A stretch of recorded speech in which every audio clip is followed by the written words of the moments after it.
te vamos a explicar de una forma sencilla y clara qué es la apostasía. Esta palabra es súper conocida dentro del ámbito cristiano, pero poco estudiada y realmente pocos cristianos nuevos o que recién comienzan el camino al Señor entienden sobre el tema. En este video vamos a ver primero de dónde proviene esa palabra, su origen, qué dice la Biblia sobre la apostasía, quién la dijo en sus escritos. Vamos a ver ejemplos de cómo se aplica la apostasía en muchas falsas enseñanzas y prédicas y cómo protegernos de dichas enseñanzas apóstatas para no contaminarnos. Si bien es un tema muy delicado dentro de la Iglesia de Jesucristo, es necesario prepararnos para los tiempos que estamos viviendo. Pero tú me dirás, ¿y qué tiempos estamos viviendo? ¿A qué te refieres? Bueno, en esta clase de serie de estudios siempre vamos a ir a la fuente bíblica, ya que es la base de la enseñanza cristiana. Así que vayamos a las escrituras, leamos en 2 Timoteo 3:1. También debes saber esto, que en los postreros días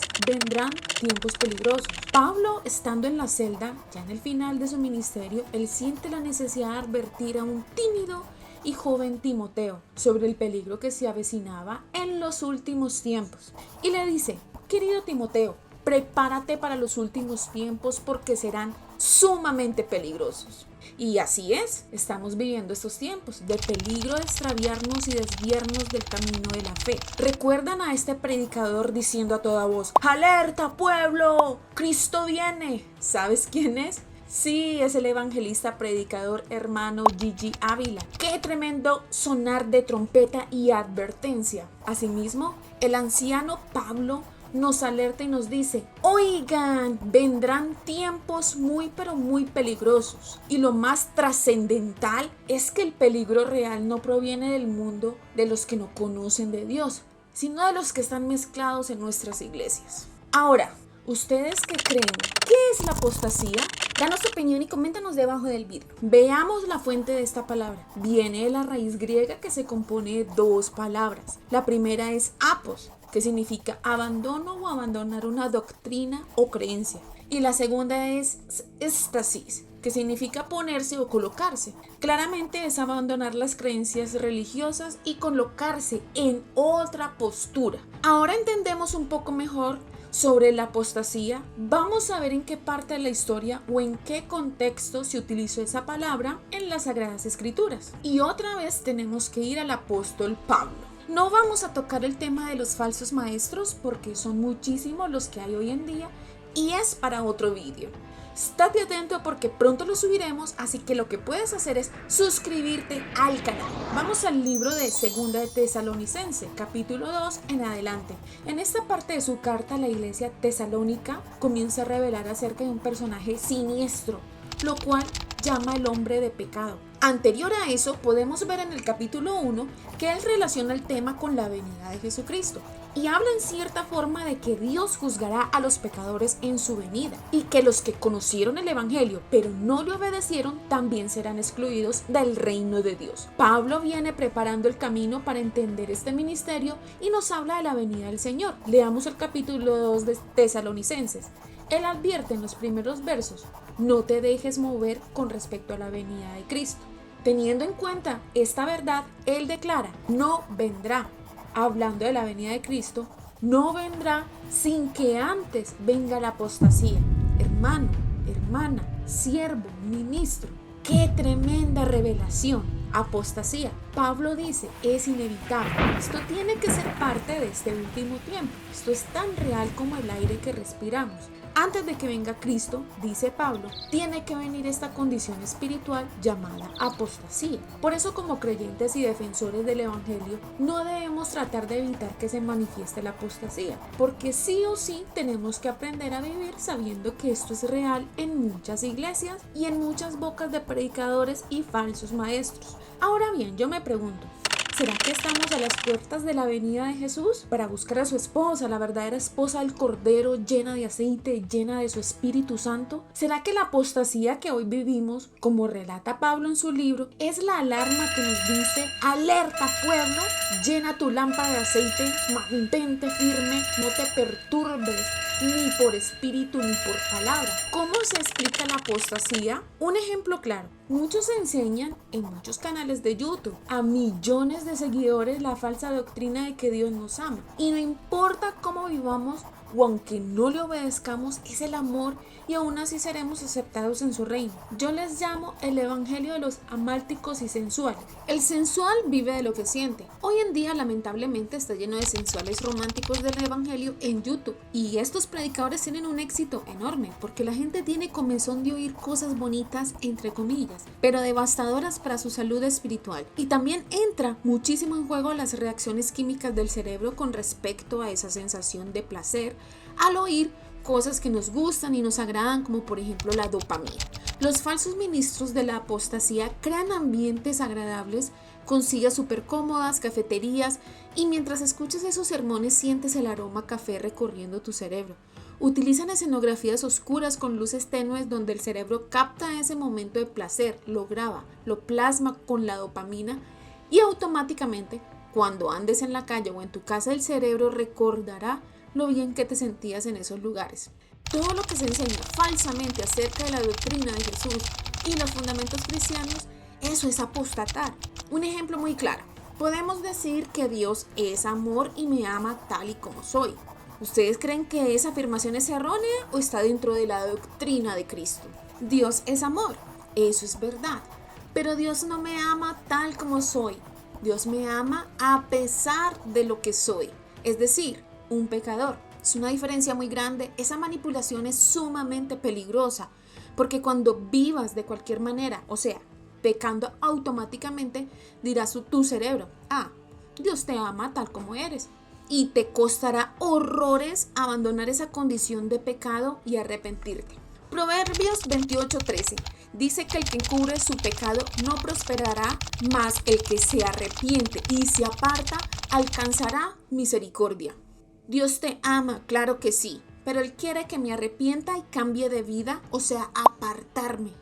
¿Ves cómo la apostasía va contaminando muchas mentes para desviar las personas del camino verdadero del Señor Jesucristo? Dios no envió a su Hijo para salvarme tal y como soy, sino a pesar de lo que soy. Otra falsa enseñanza utilizan el pasaje de Juan 3:16, de que Dios estaba tan desesperado de amor que envió lo único que tenía, o todo lo que tenía, porque nos ama tanto que inevitablemente envió a su Hijo para salvarnos así como somos. Vayamos al pasaje: de tal manera Dios amó al mundo que envió o dio a su Hijo unigénito para que todo aquel que en Él cree no se pierda, mas tenga vida eterna. Porque no envió a su Hijo a condenar al mundo, sino para que el mundo sea salvo por Él. Ahora bien, pero, esto es lo que todos omiten. Pero dicen las Escrituras, el que no cree ya es condenado. Ahora, en ninguna parte dice Dios está desesperado de amor por el hombre. Esa verdad está rondando de bocas de muchos predicadores famosos, entre comillas. Dios no es un sabueso desesperado por buscar al hombre. Salmos 50:12 dice, escuchen bien, si yo tuviera hambre, dice el Todopoderoso, no te lo diría a ti, porque mía es la tierra y su plenitud. O sea, Daniel dijo también, nuestra es la confusión de rostro y tuyo es el tener misericordia. Daniel 8:11. O sea, nosotros somos los que necesitamos de Dios. Nosotros necesitamos de su misericordia. Dios muestra su amor en aquellos que le buscan. Y ahí sí vas a ver cómo el Padre Eterno te llena de amor y misericordia. El joven hijo pródigo tuvo que estar en la más bajeza de las inmundicias y él mismo tuvo que salir de esa condición. Y él mismo tuvo que caminar nuevamente a la casa del Padre. La palabra del Señor es clara. Él mismo tuvo que volver arrepentido y nuevamente mirar a la cara de su Padre. El Padre en ningún momento dice que salió a las ciudades a buscarlo desesperado como un loco. O peor aún, como dijo este famoso predicador argentino, dijo, Dios es como un sabueso enfermo de amor saliendo a buscarnos. No, señores. Dios tiene misericordia, pero si aceptamos su señorío y como Jesús en su frase tremenda, devastadora para los tibios inconstantes, dijo en San Lucas 9:23-25, y decía a todos, si alguno quiere venir en pos de mí, niéguese a sí mismo, tome su cruz cada día y sígame, porque todo el que quiera salvar su vida la perderá, y todo el que pierda su vida por causa de mí, éste la salvará. Pues, ¿qué aprovecha el hombre si gana todo el mundo y se destruye o se pierde a sí mismo? Niéguese a sí mismo, tome su cruz, acepte su señorío, acepte mis términos, acepte mis condiciones. No es que el que me ama tal y como soy, sino que me ama a pesar de lo que soy. Y me invita a morir en la cruz. ¿Ves que hay muchísima diferencia entre una falsa enseñanza o doctrina con respecto a las verdades bíblicas? Vamos entendiendo un poco más de cómo funciona la apostasía. Y ni hablar del dinero. Con el dinero tendríamos tema para hacer miles de videos con respecto a este tema. Solo citaremos esta parte de las escrituras. Primera de Pedro 5:2.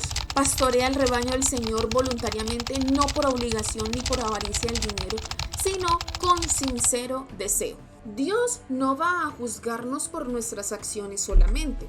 Podemos decir frente al Señor cuando seamos juzgados que hicimos muchas cosas para el Evangelio, predicamos, servimos, profetizamos, inclusive dar nuestra vida por Cristo. Pero lo que va a pesar en su balanza no solo son nuestras acciones, sino también nuestras motivaciones con las que hicimos esas cosas. Mateo 7:22.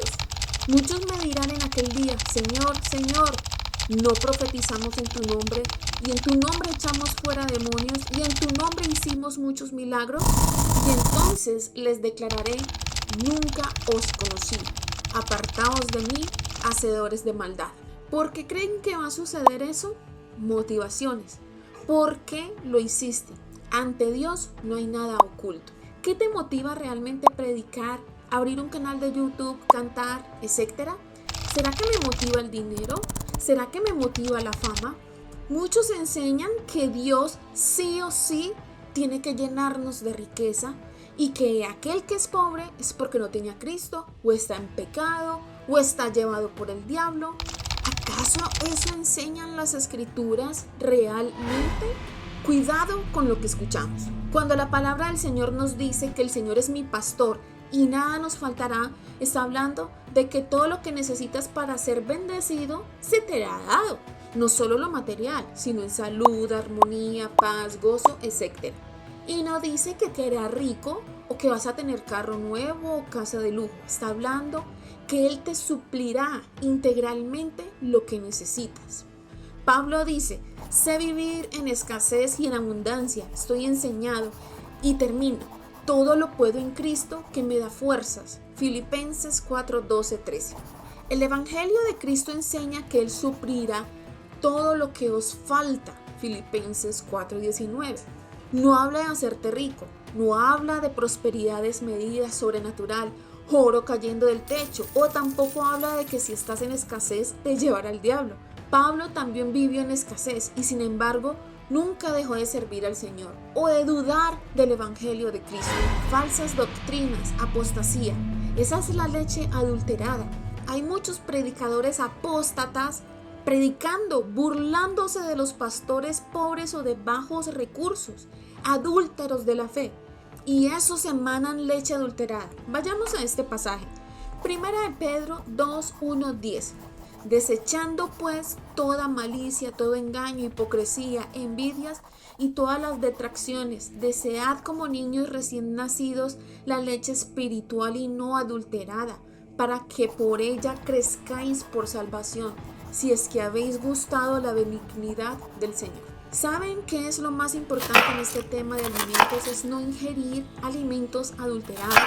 Saber su procedencia, de dónde viene, de qué fuente. En la alimentación hay algo que se denomina contaminación cruzada.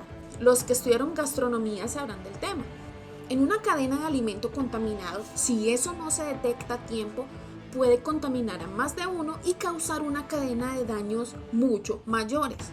Muchos creyentes seguidores de Cristo se contaminaron con falsas enseñanzas, con la palabra adulterada y contaminada de boca de falsos maestros. Ya están contaminados y peor aún, contaminan a otros también. Esto sucede mucho después de ir a pseudocongresos y contaminarse, van a sus iglesias y contaminan a otros creyentes. Algunos cristianos están todo el tiempo: oye, ¿Fuiste a tal seminario? ¿No fuiste al congreso de tal avivamiento o de la santidad o la prosperidad? Etcétera, etcétera, etcétera. Prefieren gastar todo su dinero con predicadores mentirosos que le oren y le profeticen mentira a estar a solas con el eterno Dios en intimidad y llevar su cruz. Fuego extraño, diría Pablo, contaminados. ¿Acaso Pedro está hablando de la leche adulterada de mala procedencia? ¿Acaso está hablando de falsas enseñanzas que no provienen de la sana doctrina de Cristo? ¿Acaso está hablando de apostasía en sí? ¿Realmente estamos viviendo tiempos de apostasía, tiempos de leche adulterada o contaminada de mala procedencia de fuentes que provienen de pura apostasía, de espíritus engañadores, de falsos maestros que engañan para su propio provecho? Debemos alejarnos de tales enseñanzas y de mensajes contaminados de emocionalismo, falsas doctrinas. Así nosotros, jóvenes, principiantes y estudiosos de siempre, debemos estudiar lo verdadero, o sea, ir a la fuente de las Escrituras y comprar dichas enseñanzas con la palabra. ¿Realmente dice eso? ¿Realmente esa es la verdadera interpretación de la palabra? En 2 de Pedro 1, 19, 21, tenemos también la palabra profética más segura, a la cual hacéis bien en estar atentos como una antorcha que alumbra en lugar oscuro. Entendiendo primero esto, que ninguna profecía de la Escritura es de la interpretación privada, porque nunca la profecía fue traída por voluntad humana, sino que los santos hombres de Dios hablaron siendo inspirados por el Espíritu Santo. Coméntanos, ¿has escuchado predicadores falsos? Déjalo en los comentarios. Chao y que Dios te bendiga.